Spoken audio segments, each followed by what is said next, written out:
rejeita aquele que me enviou. E voltaram, repete comigo, e voltaram. Os 70, com alegria, dizendo: Senhor, pelo teu nome, até os demônios se sujeitaram. Amém? Glórias ao Senhor. Pode tomar o seu assento, glorificando ao Senhor. Irmãos, aqui a gente vai ver a natureza de um chamado. O que Deus faz quando Ele mesmo chama alguém para o seu santo ministério? Veremos também alguns dilemas relacionados à obra do Senhor, mas também, pelo menos aqui a gente vai abordar 4 classes de pessoas que vai se revelando ao entorno, em órbita do ministério de Cristo. Primeiro, a gente vai tocar a respeito da multidão, uma grande multidão que foi até o encontro de Cristo. Sabemos que Jesus, onde ele pregava, aflorava multidões. Segundo, abordaremos os discípulos, uma terceira classe de pessoas, segunda classe de pessoas, os discípulos. E em terceiro lugar, eu vou abordar a respeito de uma classe mais íntima, 3 discípulos, que eram chamados discípulos dentro de uma película mais íntima de intimidade com Cristo. E quarto e último, eu abordarei a espécie de um discípulo que na Bíblia Sagrada é tido como revelado como discípulo amado. Então, vamos lá. Irmãos, o texto sagrado vai dizer que Jesus levantou pelo menos 70 pessoas. Essas pessoas recebem de Deus uma autoridade para ir adiante de Cristo. Essas pessoas vão anunciar a chegada de Cristo em cada cidade. Então você imagina que esse Jesus, com o seu objetivo de alcançar uma determinada aldeia, antes ele enviava 2 dos seus discípulos com a finalidade de anunciar a sua chegada. Era assim que realmente acontecia no período em que Cristo vivia, né? A gente vai ver que havia escolas dentro daquele período, e quando um mestre, um rabino, o mestre queria ensinar em uma determinada aldeia, ele enviava os seus discípulos para preparar caminho. E Jesus não age de uma forma diferente, pelo contrário, ele levanta discípulos e ele vai realmente, nessa estratégia, anunciar a sua chegada, porém de uma forma bem diferente. Ele disse aqui no verso número 9, ele delega autoridade sobre os 70 e disse: curai. Ele disse: curai os enfermos que nela houver, e diz-lhes: é chegado o reino de Deus. Aleluias. O grande diferencial para todo aquele que é chamado como discípulo do Senhor, o grande diferencial é que nós temos uma unção e uma autoridade que é proveniente do próprio Senhor, com uma finalidade de fincar as estacas do Evangelho de Deus, do Evangelho de Cristo.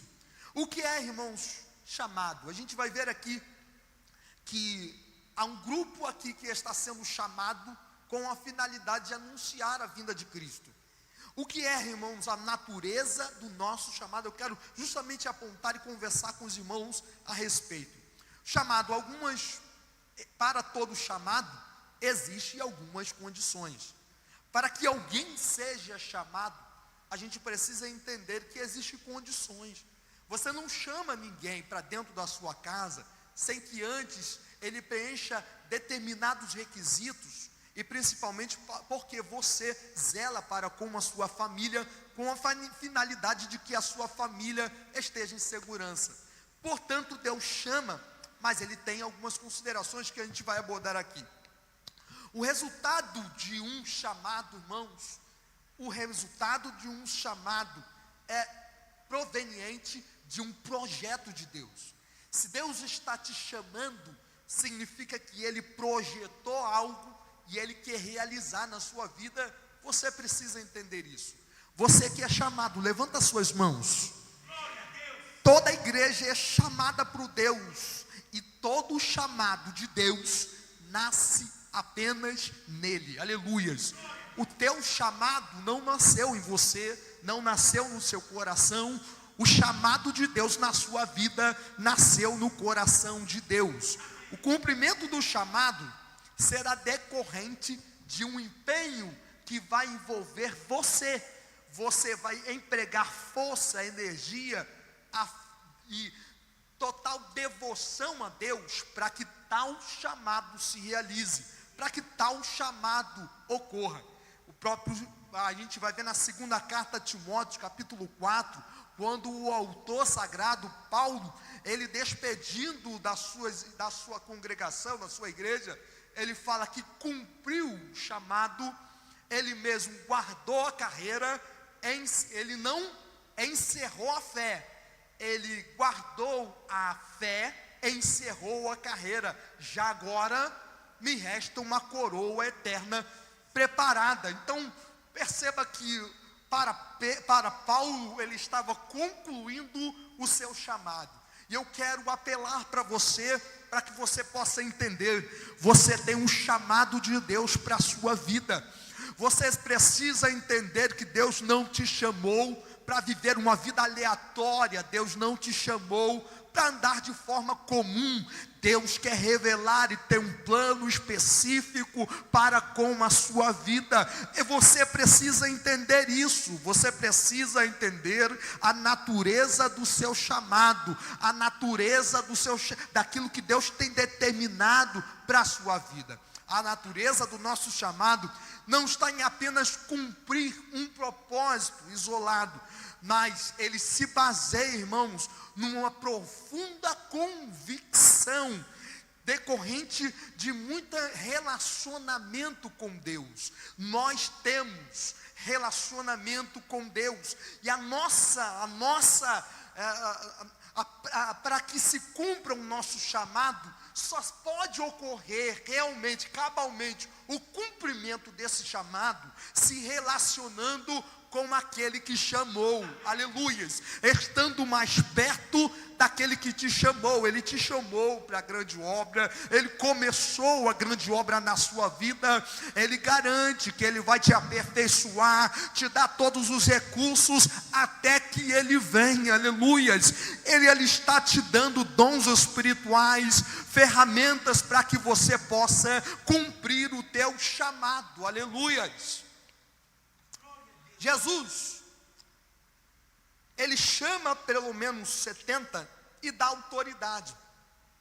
Agora a gente vai ver aqui, pelo menos no texto sagrado, que existe uma classe de pessoas que estavam ao redor, que de forma diferente dos discípulos, é isso? Eles não se apegavam naturalmente a um tribo de relacionamento. Eles apenas desejavam se nutrir das coisas que vinham das mãos do mestre. Pessoas o tempo todo que enchem igrejas, pessoas o tempo todo que entram e saem igrejas, e que buscam um milagre, buscam a Deus apenas por aquilo que o Senhor pode conceder pelas mãos, e não busca imediatamente se prostrar e abraçar os pés. Querem o produto das mãos de Deus, quer a bênção, e esquece de adorar o autor da bênção. Desejam viver milagres, desejam viver bonâncias, desejam viver algo sobrenatural no sentido financeiro, mas esquece que o autor da bênção é extraordinariamente muito melhor do que a bênção em si. Estar agarrado nos pés, ou lavar os pés de Jesus, e lançar diante dele toda a sua adoração, é melhor do que ter porção dobrada de patrimônio, é melhor do que ter porção dobrada do que uma vida financeira, é melhor do que o que a gente pode alcançar neste mundo. Estar nos pés de Cristo é viver essa intimidade do qual o Senhor, ele mesmo pretende revelar para a sua igreja. Por isso, irmãos, a primeira classe de pessoas que eu vejo na Bíblia Sagrada é que estava em órbita ao redor de Cristo, era a multidão. Repete comigo: multidão. Multidão, irmãos. A multidão nem sempre está correta nos seus desejos, planejamentos, nem sempre.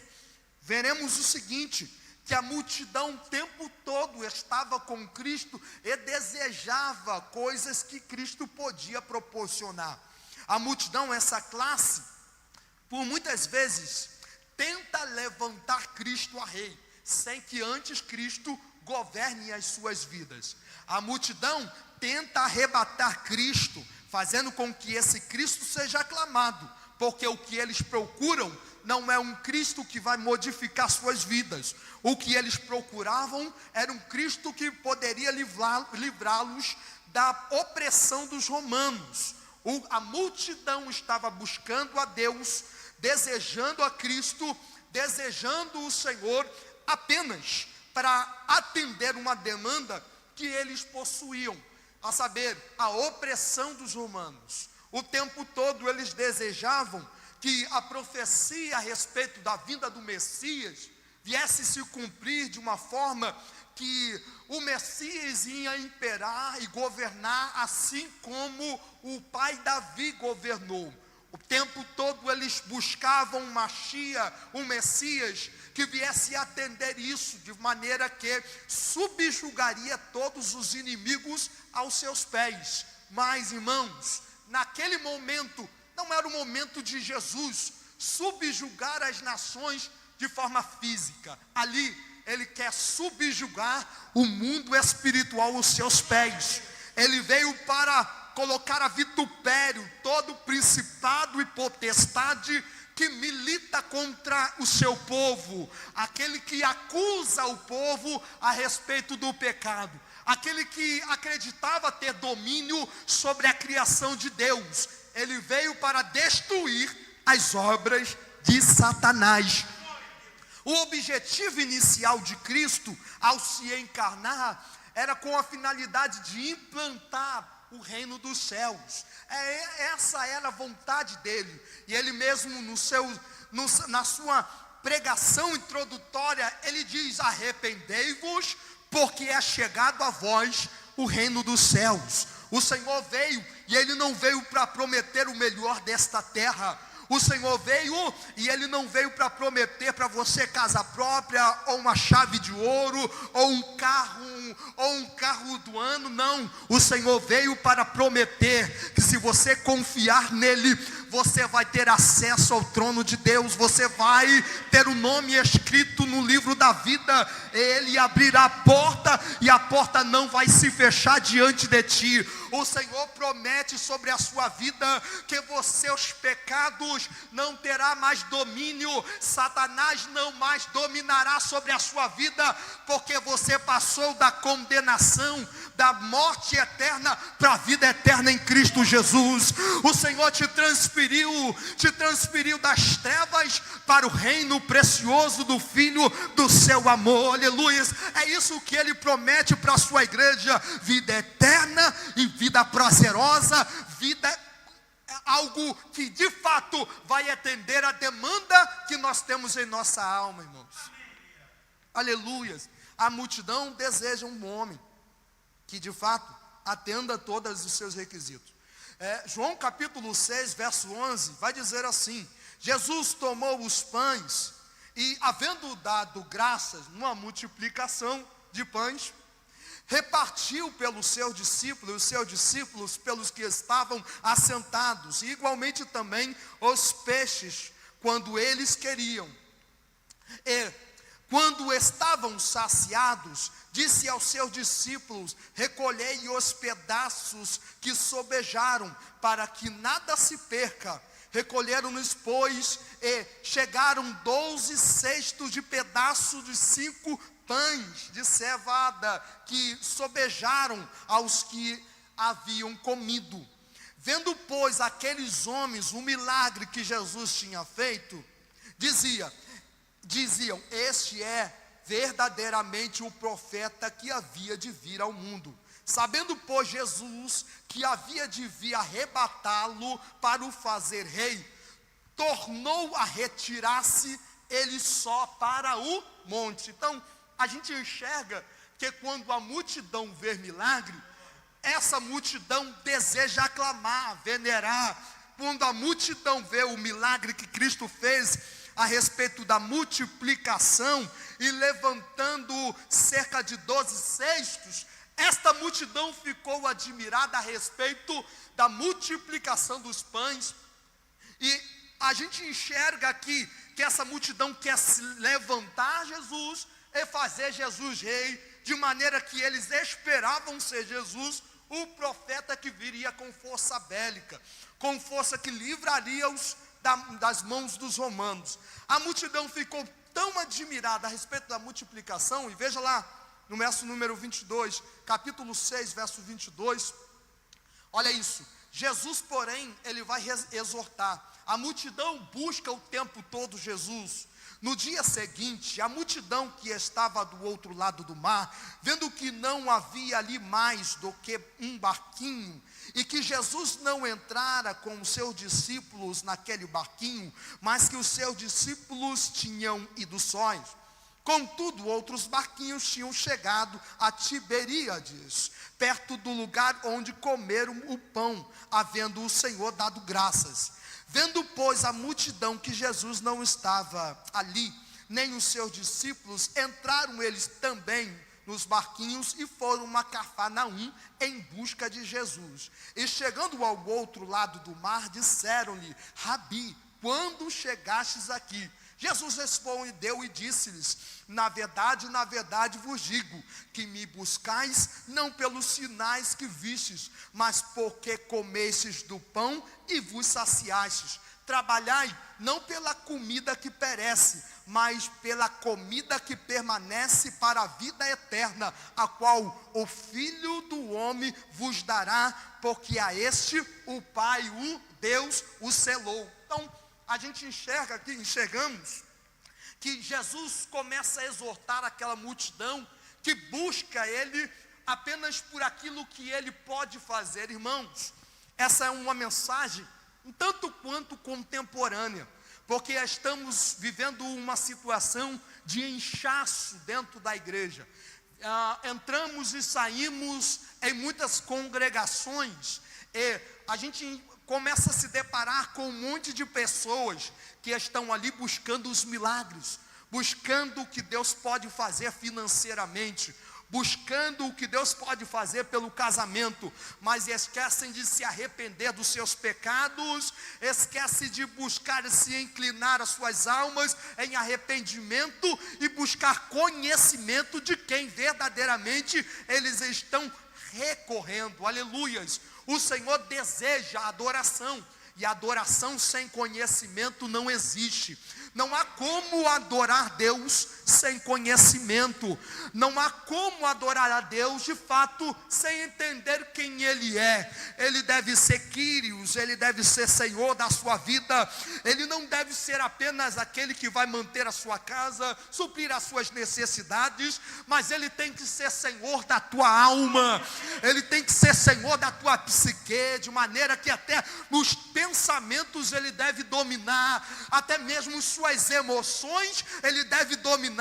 Ele tem que estar no barco, mas não apenas no barco. Ele tem que estar no centro do barco, guiando a sua vida. Ele tem que estar atuando de maneira tal na tua vida, que os pensamentos teus começam a ser recheados pelo pensamento de Cristo.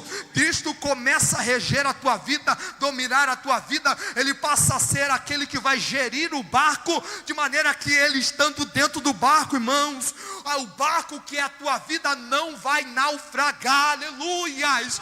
Não busque a Deus por aquilo que Ele pode te dar, busque a Deus por aquilo que Ele é. Ele é Senhor, Ele é teu Salvador, Ele é teu Redentor, Ele é aquele que te perdoa de todos os pecados, Ele é aquele que escreveu teu nome no livro da vida, Ele é o pão da vida que desce do céu para alimentar a tua história, para mudar a tua vida.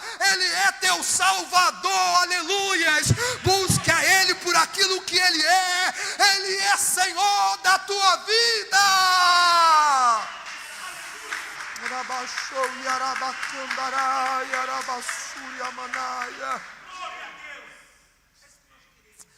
Estamos cheios de multidões, mas pouca qualidade de adoração. Cheio de pessoas, sem que essas pessoas de fato tenham um encontro com Deus. Irmãos, a revelação de um chamado só vem depois de um processo de encontro com Ele. Isaías capítulo 6, ele se encontra com Deus em uma visão, vê o Senhor assentado no alto e sublime trono, sua presença enche toda a casa, e ele diz: ai de mim, que eu sou um homem impuro de lábios, eu habito no meio de um povo de lábios impuros. Só quando ele reconhece o seu pecado é que você ouve uma voz no céu dizendo: a quem enviarei? Quem irá por mim? Ele não ouve antes da visão uma palavra dizendo: a quem enviarei? Ele primeiro contempla a glória de Deus para entender o chamado da sua vida, para entender o chamado da sua vida. Crente, você precisa contemplar a glória de Deus na face de Cristo Jesus. Glória a Deus. Toda vocação sem revelação profunda e direta pessoal de Cristo, irmãos, toda vocação sem que Cristo se revele pessoalmente não é vocação. Por isso, a necessidade de interação e intimidade. A gente saiamos agora de uma camada da multidão para nos tornarmos discípulos. Repete comigo: discípulos. A segunda classe de pessoas que a gente enxerga aqui é discípulos, os discípulos. Discípulos trata-se de uma classe que andava mais intimamente com Jesus, que eles tinham de fato uma vida bem mais alinhada com Cristo. Ser discípulo, irmãos, a palavra discípulo não era algo novo na época. Como eu falei antes, havia muitos mestres, muitos rabinos na época, tal qual a gente enxergamos o próprio Saulo de Tarso. Saulo de Tarso, ele afirma que dentro do judaísmo, ele era discípulo de Gamaliel, porque ele foi educado aos pés de Gamaliel. Então havia doutores na época que formavam discípulos. Jesus, como sendo um rabino, Jesus como sendo mestre, ele também chama discípulos.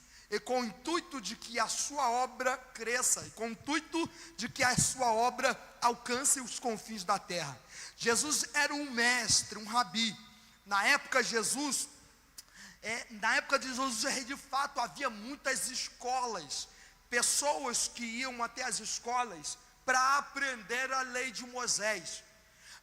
A cultura dentro dos hebreus era que com 10 anos, uma criança sabia de cor e salteado toda a Torá. Com 10 anos, conhecendo e demonstrando total aptidão a respeito do judaísmo, tal criança, ela era inserida aos pés de um mestre, e esse mestre ia monitorá-lo, de maneira que esta criança ia se desenvolvendo dentro do judaísmo. Foi assim a história de Tarso. Jesus, ele se manifesta como rabino da Galileia, e ele inicia a sua obra de forma mais popular dentro de Cafarnaum, uma cidade marítima e bem estratégica. Lá ele encontra Pedro, lá encontra os filhos de Zebedeu, Tiago e João. Lá ele encontra muitos que agora eles largam tudo para seguir a Cristo e se tornam discípulos de Jesus. O fato é que havia muitos ali que de uma forma especial estavam se levantando para seguir a Cristo como discípulos. Mas em todo, até mesmo entre os discípulos, há necessidade, irmãos, de ter um crivo a respeito da verdade. A gente vai ver que até mesmo dentro do texto que nós lemos, 70 discípulos, repita comigo, 70 discípulos. Lucas capítulo 10 narra a resistência de não apenas 12, mas Lucas fala de 70 discípulos que vão adiante de Cristo para anunciar suas chegadas de aldeia em aldeia. Ele chamou um grupo de discípulos, e esses discípulos, eles se afeiçoaram com Cristo, mas enxergamos que relacionamento com Deus não deve ser uma coisa estagnada. Deus está nos chamando como discípulos para escalar a montanha da adoração e da intimidade. Dentro de 70, a gente enxerga pelo menos 12 que são chamados como apóstolos. Aleluia. Os 70 não são chamados como apóstolos, mas os 12 se tornam apóstolos. Eles se tornam aqueles que vão adiante, mas recebem poder e autoridade. O mestre chama abrangentemente a todos aqueles que recebem a sua palavra para se tornarem discípulos. Dentro do hebraico, quando se criava uma pessoa para se tornar discípulo, no hebraico era talmidim. Se formava um talmidim, um discípulo, uma pessoa que iria andar onde o mestre anda. Nas entrelinhas do evangelho é revelado o interesse de Jesus em justamente achar discípulos que compartilham sua vida, seu tempo, sua história em função do reino de Deus e para a revelação do reino de Deus.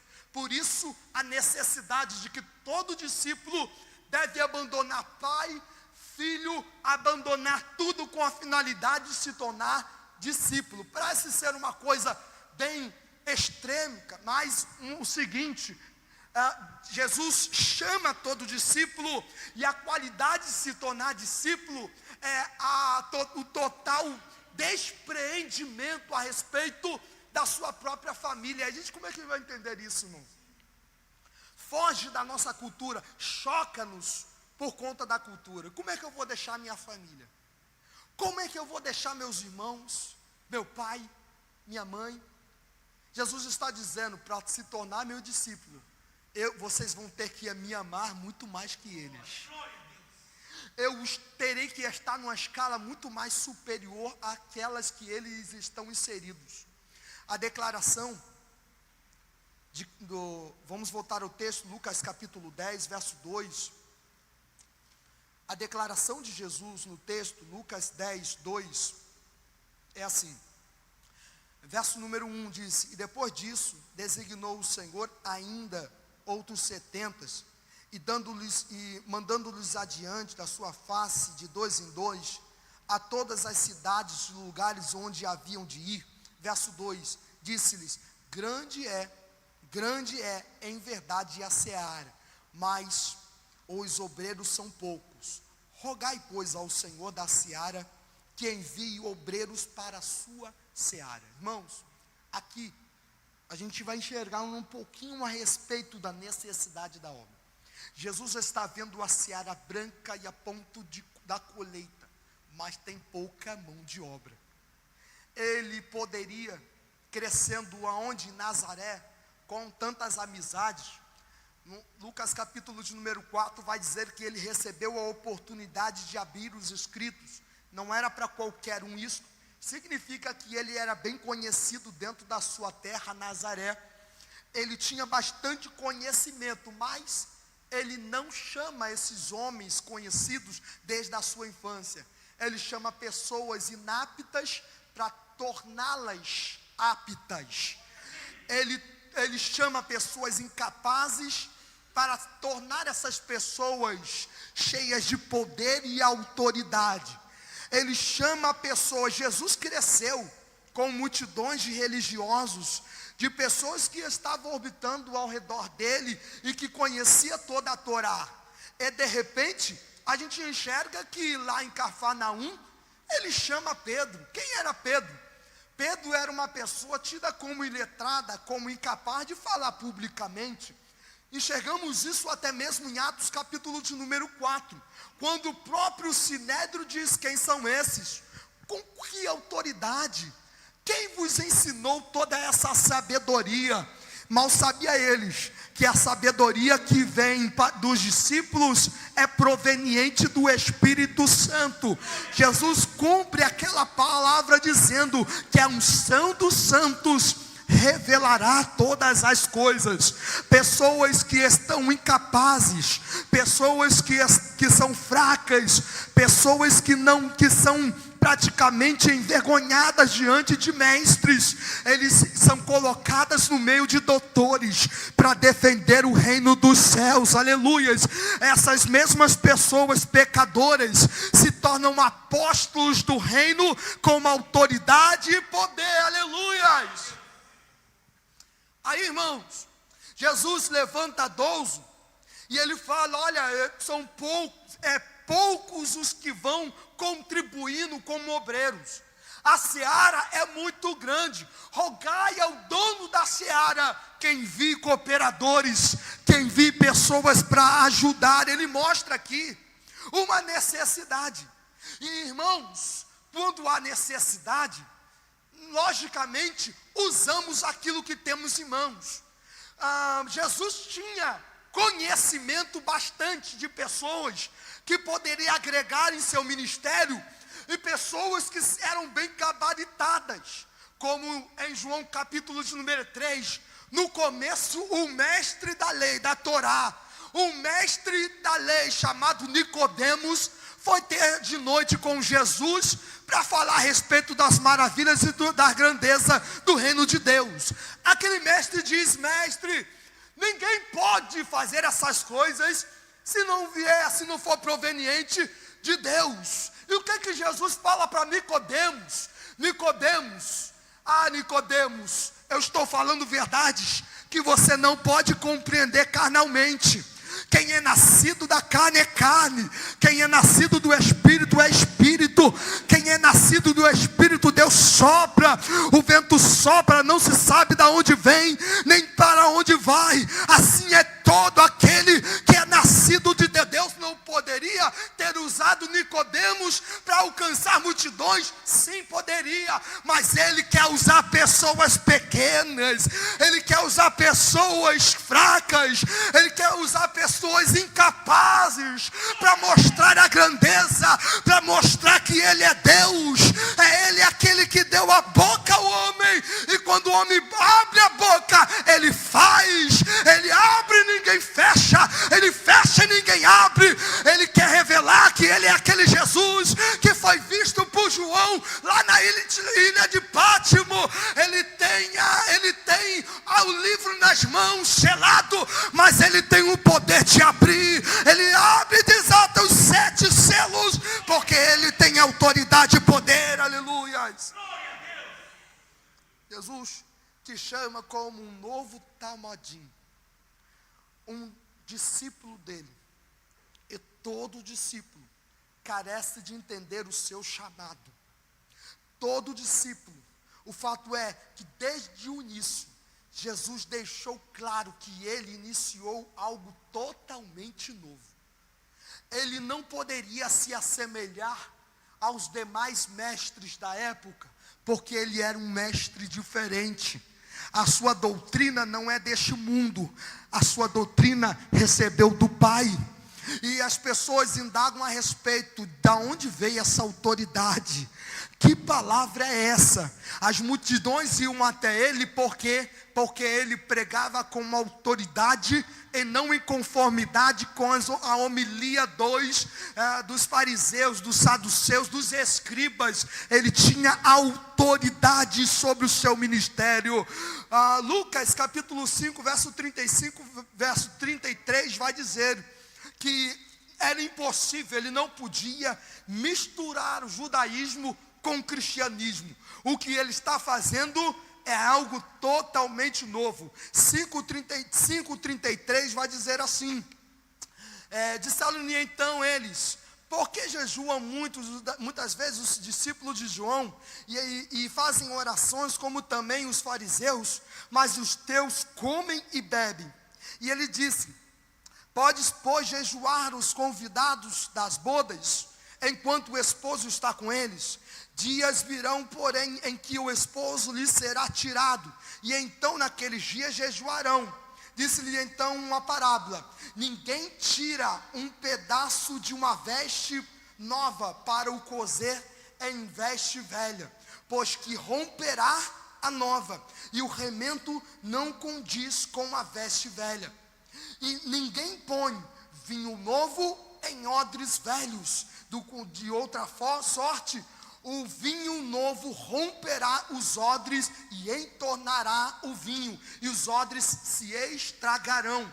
O que ele está dizendo é que não dá para conciliar culturas desse mundo, doutrinas deste mundo, e até mesmo o judaísmo em si, com a sua mensagem, com a mensagem do reino, porque a mensagem do reino veio de cima, aleluias. Qualquer que se tornasse discípulo de Jesus, não poderia jamais enxergar com os óculos do judaísmo de Moisés, ou até mesmo dos mestres da época. De cara, Jesus, ele define que o custo de se tornar seu discípulo será o tudo, aleluias.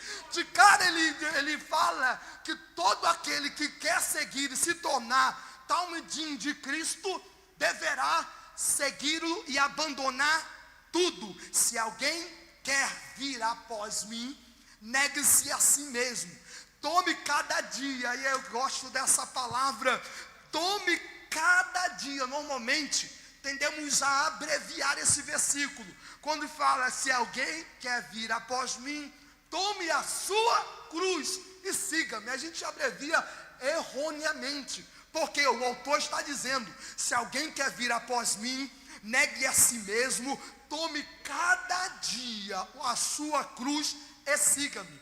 Tomar cada dia define que será, irmãos, será uma gestão contínua. Nós estamos renunciando a nossa vida, negando a nossa vida e tomando todos os dias a nossa cruz em direção a Cristo e seguindo a Cristo, aleluias. Veja, Lucas capítulo 10, verso 4. Possam ouvir glória a Deus, irmãos? Ele ensina como será aqueles que são seguidos, são os seus seguidores.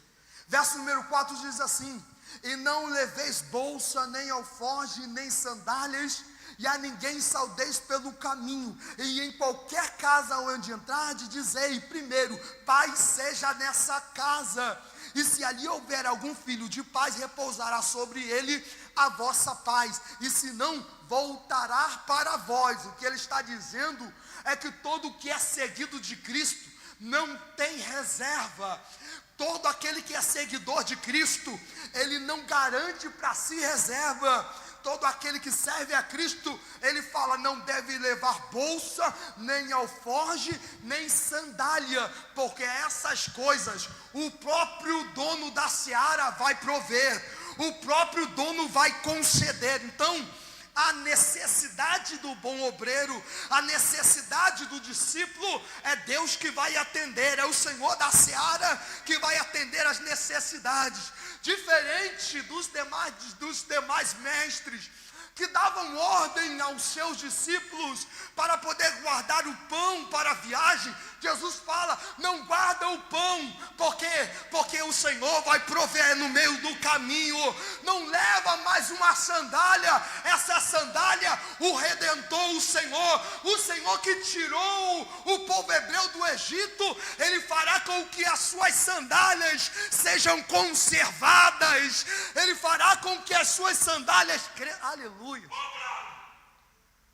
Flávio Joséfo, quando se fala no evento do Êxodo, se fala que as crianças hebreias, com as suas sandálias, à medida em que cresciam, não perdiam as suas sandálias, as sandálias iam crescendo juntamente com elas. Deus promete isso, que o que Ele te liberou na sua vida você não vai perder, mas aquilo que Ele liberou para a sua vida, junto contigo vai crescer, junto contigo vai ser preservado, junto contigo a tua família vai ser preservada, a sua casa será preservada, as suas vestimentas serão preservadas, os seus calçados, o seu calçado será preservado. Por quê? Porque Ele garante que vai atender toda a demanda, toda a tua necessidade no meio dessa jornada, no meio desse caminho. O Senhor peleja por vós. Aleluias.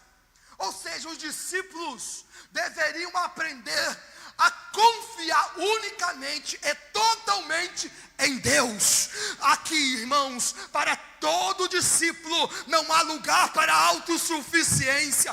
Para todo discípulo não há lugar para, irmãos, para engrandecimento humano. Para todo discípulo não resta lugar onde eu possa fincar a estaca do orgulho. Para todo discípulo só resta o lugar de Cristo Jesus imperando na nossa vida. Aleluias. No judaísmo, na época de Jesus, havia uma recomendação para todo talmidim, todo discípulo. Era, todo discípulo, cubra-se com a poeira dos pés de seu rabi. Toda criança com 10 anos de idade, que começava a seguir um rabi, a orientação inicial era: cubra-se com a poeira dos pés de seu rabi. O que isso denota para a gente, irmãos? Denota que todo talmidim, todo discípulo, teria que se ocupar primordialmente em imitar em tudo e se assemelhar totalmente ao seu mestre. Jesus está procurando discípulos que se assemelhem a Ele, quem Ele é.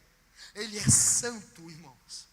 Todo discípulo, a característica principal dele é se assemelhar a Cristo. Terceira classe de pessoas que a gente enxerga aqui. Saiamos, pois, dos discípulos 70 e 12.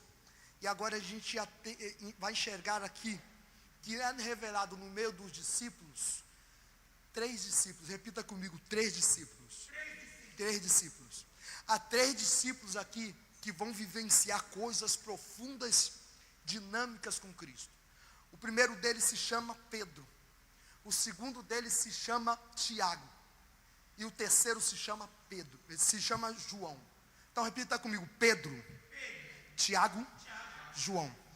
Fazia parte de um ciclo amado, um ciclo de intimidade com Cristo. Aqui é onde Deus separa do meio, e a gente entende isso. Até na IBD hoje eu estava falando a respeito. A gente tende a querer abraçar tudo. Estamos dentro de uma sociedade moderna. E tem uma fala dizendo que a gente precisa nos tornar, precisamos nos tornar uma igreja inclusiva. E de fato, toda igreja, vou aqui esclarecer o que é ser inclusiva. Uma igreja que aceita todo mundo dentro do mesmo estabelecimento. De fato, irmãos, aqui eu não tenho problema nenhum. Eu não tenho problema de conviver com os meus irmãos que sejam homossexuais, que sejam lésbicas. Eu não tenho problema nenhum com isso. Mas a palavra é intocável. Ela é inegociável. A palavra, ela não pode sofrer alteração e mudança por causa de alteração de cultura. Ela é acultural, anacrônica, atemporal. Ela não muda. A gente hoje estamos enxergando um grande ataque aos escritos sagrados. Por quê? Porque afirma que esse livro é um livro homofóbico. Este livro não é um livro homofóbico, mas ele demonstra o que no início é cultivado dentro da sociedade saudável. Uma sociedade saudável deve entender que tem regras e que o homem não pode andar sem limites. O homem tem limites. E hoje, dentro da sociedade moderna, principalmente no advento do racionalismo, do iluminismo, onde a igreja ou a fé é deixada de lado, e entra a razão, entra o homem, e o homem passa a ser o centro da física, o centro do universo, de maneira que agora o homem passa a ser, recebe culto à sua própria imagem, entenda isso, e até mesmo o racionalismo se torna um ponto de idolatria, porque a filosofia e o conhecimento se torna muito mais preponderante na sociedade do que o amor, o cultivar de amizade, enfim. A igreja, ela é, sim, ela inclui todos dentro, mas o reino de Deus não. O reino de Deus é seletivo, e isso não é negociável. Há muitos chamados, e o que é selecionar? Escolher. Poucos escolhidos. Tem muito na seara, mas Deus só tira o trigo. Pode ter palha no meio, e Deus não tirou a palha por amor ao trigo, porque tem um tempo certo para tirar. Só que ele aguardou até chegar o momento de consumar os números daqueles que vão recebendo a salvação de Cristo. A oportunidade é para todos. As portas da graça estão abertas para todos, homoafetivos, homossexuais. As portas estão abertas para todos, mas esta porta da graça, ela mesmo exige arrependimento. Ela mesmo exige que o homem se arrependa dos seus pecados, e ela mesmo receba Cristo como seu Salvador. De maneira que o texto sagrado diz que ele veio para aqueles que eram seus, mas os seus o rejeitaram. Mas todos aqueles que o receberam, foi-lhes dados o poder de se tornarem filhos de Deus. Ou seja, quem se arrepende dos seus pecados, quem recebe a Jesus como Salvador, se torna filhos de Deus. E quem é filho de Deus não anda em trevas. Quem é filho de Deus não anda conforme o curso deste mundo. Quem é filho de Deus nasce de novo da água e do Espírito. Quem é filho de Deus, genuinamente o Espírito Santo está nele plenamente, aperfeiçoando para o dia da redenção futura, em que a igreja há de ser manifesta juntamente com Cristo na última trombeta. No soar da última trombeta, a igreja vai subir. É somente o trigo com ela vai subir, aleluia. Palha. Mateus capítulo 3 vai dizer, ele tem a pá, ele mesmo tem também a foice, e ele já está junto à raiz da árvore. Ele mesmo colherá o trigo e ele colocará no seu celeiro, mas a palha lançará no fogo que não se apaga. Esta mensagem do reino de Deus é uma mensagem de exortação, que o povo que não se arrepende dos seus pecados, continua no seu pecado, sem redenção, sem livramento, sem salvação, ele provará do juízo eterno. É doloroso, porque os altares não querem mais anunciar isso. Existe inferno. O inferno existe. Temos tantos profetas dentro do Antigo Testamento. Moisés, Josué. Vou botar aqui. Muitos profetas, Davi, Samuel. Todos eles pregaram o reino. Mas ninguém pregou o reino de uma forma mais abrangente do que Cristo. Cristo diz, existe o inferno. Ele é o que mais pregou a respeito do inferno. Irmãos, a gente chega à terceira classe. Cristo chamando os seus discípulos, Pedro, Tiago e João. Eles vão provar da total afinidade, intimidade com o mestre. Eles vão viver coisas grandiosas que os demais discípulos não viveram. Eles estão sendo selecionados, por isso a questão seletiva. eles estão sendo selecionados por conta de algumas prerrogativas que eles possuíam e que talvez os outros não tinham. Bom, é uma questão de mérito, pode ser que isso pese aqui a favor deles, porque eles expressavam tanto o desejo de estar junto ao Mestre, que Cristo concede isso a eles. Não é o que Cristo fala: pedi, pedi, dá-se-vos-á, buscar, encontrarei, batei, abre-se-vos-á. Porque aquele que pede, recebe, aquele que bate, encontra, aquele que busca, encontra, aquele que bate, abre-se-vos-á. Se você pedir, você vai receber. E eu acredito que para se tornar íntimo como Pedro, Tiago e João, eles expressaram um desejo muito mais além do que os demais discípulos. São eles que em Lucas capítulo 9, verso 28, eles vão presenciar a transfiguração de Cristo. Jesus estava no Monte das Oliveiras e ali, apenas eles, os demais ficaram no pé do monte, mas Jesus chama os 12, chama os 3, e os 3 vão ver Jesus, de um lado Moisés e de outro Elias, e eles vão enxergar a nuvem cobrindo aqueles homens, cobrindo a Cristo. No meio sai uma voz dizendo: esse é o meu filho amado, a este ouvir, a esse escutai. Os 3 ouvem dentro de uma intimidade. Marcos capítulo 5, verso 37 vai dizer que esses 3 também vão presenciar uma ressurreição.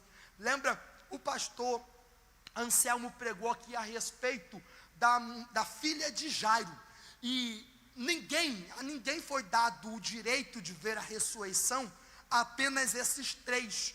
Eles vão até o recinto onde estava a menina, e vê Jesus ressuscitando essa menina, a filha de Jairo, em intimidade. Os outros estavam à distância.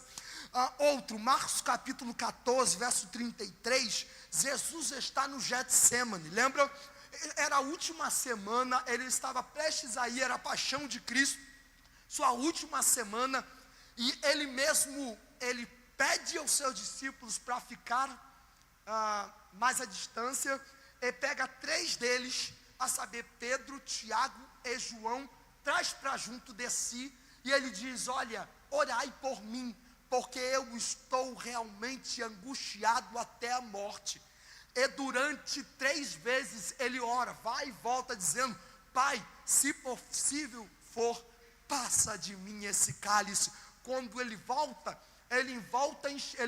enxergando os seus discípulos mais íntimos dormindo, e ele mesmo acorda aqueles homens e fala: orai. Vocês não podem orar um pouquinho mais comigo? Irmãos, quem prova da intimidade com Deus, começa realmente a sentir o que Cristo, o que Deus sente. Quem está dentro dos círculos de amizade com Cristo, passa a entender algumas situações, algumas crises que nós estamos inseridos de uma forma muito mais ampla. Esses discípulos começaram a enxergar Jesus dentro de uma perspectiva íntima. Jesus, ele clamando, nenhum deles, os 70 ou os demais 9, eles não ouviram Jesus dizendo: se possível for, passe de mim esse cálice.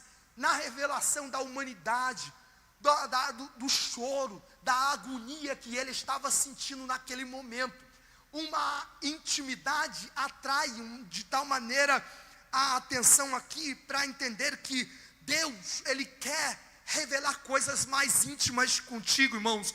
Ele quer mostrar para você o que o olho não viu, o ouvido não ouviu, não subiu ao coração do homem, o que Deus tem preparado para aqueles que vivem dentro dessa dinâmica de estar fora do mundo e dentro de uma película de santidade e de total intimidade com Ele.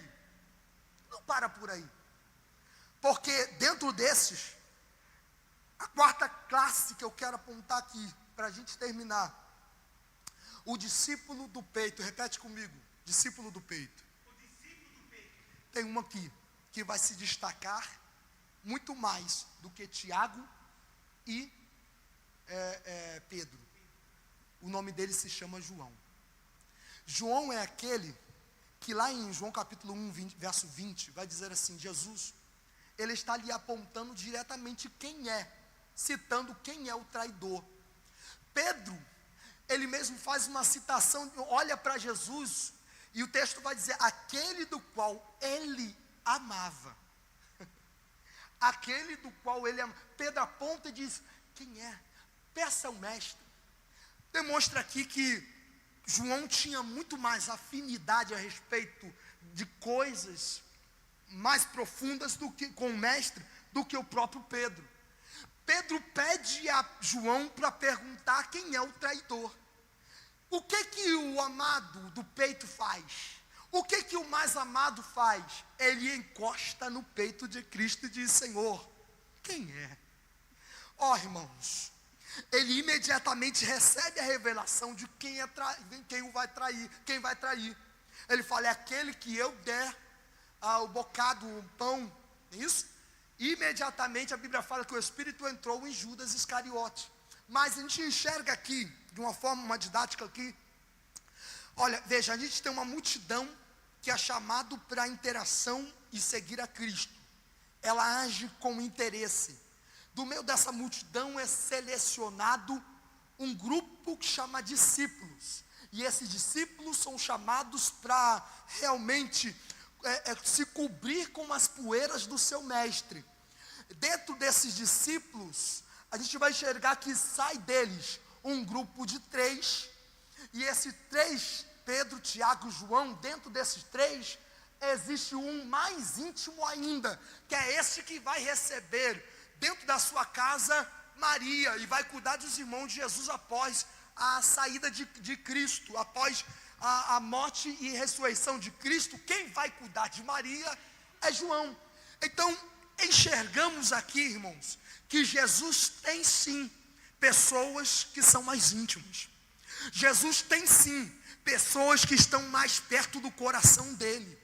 Enxergamos aqui que há pessoas que podem alcançar muito mais intimidade e relacionamento. E você talvez possa me perguntar, qual é a receita deste bolo?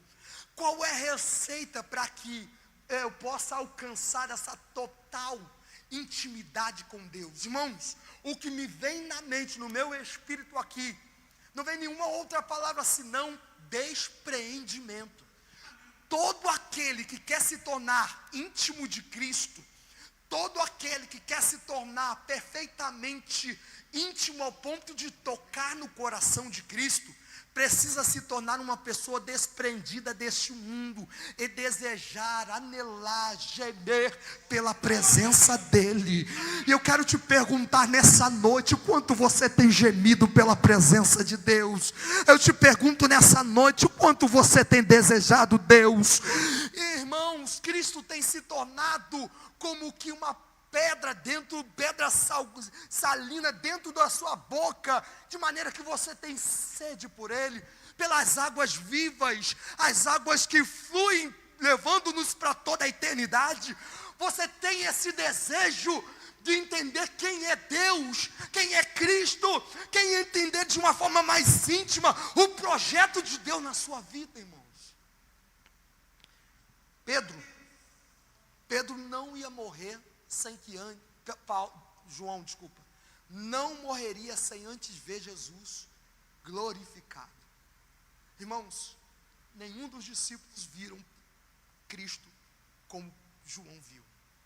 João, ele na ilha de Pátimo, vai ver Jesus andando sobre os 7 caças de ouro, com seus olhos flamejantes, com seus pés como latões flamejantes, com as suas vestes branquíssimas. João vai ver ele entronizado entre os querubins, e os querubins louvando e exaltando. João vai ver ele assentado ao trono da glória, e serafins cantando: Santo, Santo, Santo é o Senhor dos exércitos, bendito é aquele que era, aquele que é e aquele que há de vir. porque ele foi morto e ele reviveu. Os santos anjos, João vai ver na ilha de Pátimo, João vai ver os santos anjos adorando ao Cordeiro Santo, que foi morto e reviveu. O leão da tribo de Judá, aquele que tem nas suas mãos a pá, aquele que tem em suas mãos o cetro da justiça, o Rei dos reis, o Senhor dos senhores. Só tem como ter a percepção da glorificação de Cristo, tendo intimidade, e uma intimidade suficiente para nos levar a isso. Eu, particularmente, irmãos, quero te encorajar. Não se contente com a sua vida. Não se contente com um domingo. Não se contente com um sábado. Não se contente com uma quarta. Viva intensamente, deseje Cristo muito mais do que seus relacionamentos, muito mais do que a sua família, muito mais do que entretenimento, muito mais. John Piper disse que nos últimos dias muitos serão condenados, porque, irmãos, e um ponto que tais pessoas tiveram muito mais tempo para gastar entretenimento em redes sociais do que com seus joelhos dobrados diante de Cristo. O tempo nós temos, só que não usamos como devemos. Tempo nós temos, irmãos. Eu sou uma pessoa atarefada. Eu sou uma pessoa que trabalha e às vezes a mente está cansada. Mas, irmãos, o tempo todo desejando Cristo. Você precisa o tempo todo desejar Cristo. Quer seja lá na oficina, varão. Quer seja lá na oficina trabalhando, deseje mais de Cristo. Seja lá na faculdade, deseja mais de Cristo lá. Seja lá no seu ambiente de trabalho, lá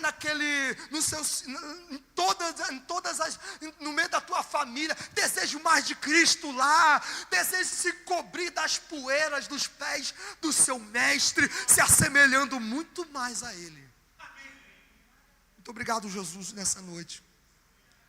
Queremos nos assemelhar mais a Ti como talmidim, Senhor.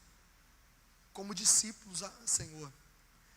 Não queremos ficar na multidão e ter uma percepção errônea a respeito do que é o Senhor. Desejamos nos tornar discípulos, mas também nos achegar muito mais, Senhor. Chegar a uma fase de vivermos um ciclo de amizade contigo, como os três viveram. Desejamos, ó Pai, não só parar por aí. Queremos, Senhor, sentir o Teu peito. Queremos sentir o pulsar Senhor, o bater do Teu coração, Senhor. Queremos ouvir os planos, projetos, entender o que o Senhor tem para nós, Senhor. Mas acima de tudo, queremos que o Senhor seja glorificado em nós, como seus discípulos, Pai. Senhor, cumpra os chamados em nossas vidas. Conduza-nos à verdade. Guia-nos, ó Pai, na Tua palavra. Oramos, ó Pai, no nome de Jesus Cristo. Amém.